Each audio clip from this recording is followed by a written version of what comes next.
रात में सफेद साड़ी में एक महिला। मी सेव्ड मी। Horror story.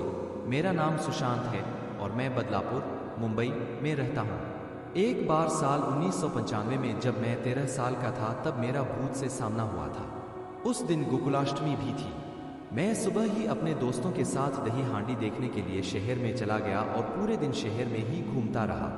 मैंने और मेरे दोस्तों ने पूरे दिन मौज मस्ती की। जब रात के 8:30 बज गए थे तब हमने अपने एक दोस्त के घर पर डिनर किया।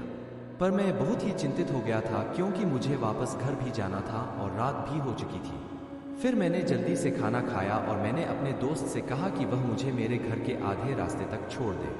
फिर मेरे दोस्त ने मुझे आधे रास्ते में ही छोड़ दिया और मैं आगे घर की तरफ अकेला ही चलने लगा। जब मैं अपने घर के अहाते परिसर में पहुंचा तब रात के लगभग 11:30 बजे थे। हमारा घर बहुत ही बड़ा है और हमारा अहाता आम और नीम के पेड़ों से घिरा हुआ है। जब मैं अपने अहाते के अंदर पहुंचा तो मैंने देखा कि सामने वाला दरवाजा बंद था, इसलिए मैं पिछले दरवाजे की तरफ चला गया और मैंने दरवाजा खटखटाया। फिर मैंने पीछे मुड़कर अहाते की ओर अपनी टॉर्च जलाई तो मैंने देखा कि एक महिला सफ़ेद कपड़े पहने हुए एक आम के पेड़ के नीचे बैठी हुई थी और उसके बाल भी खुले हुए थे। मैं उसे देखकर बहुत ही दंग रह गया था कि वह आधी रात को पेड़ के नीचे अपने कपड़े धो रही थी और उसके पास पानी भी नहीं था। वह बिना पानी के कपड़े धो रही थी। मैं इतना डर गया था कि मैंने दोबारा से अपने घर का दरवाज़ा 3 बार खटखटाया और लाइट जलाई। फिर से मैंने देखा तो वह वहीं पर कपड़े धो रही थी और वह भी बिना पानी के, और वो भी इस समय रात के ठीक 11:30 बजे। मैं उसका चेहरा सही से देख नहीं पा रहा था क्योंकि उसने अपना चेहरा अपने बालों के पीछे छिपा रखा था। तो मैं उसकी तरफ जाने लगा यह देखने की वह सच में एक महिला है या फिर कोई और। वह मुझसे सिर्फ 20 मीटर की दूरी पर थी। फिर जब मैं उसकी तरफ थोड़ा आगे बढ़ा तो उसने कपड़े धोना बंद कर दिया और वह धीरे धीरे अपने हाथों से अपने बाल पीछे करने लगी।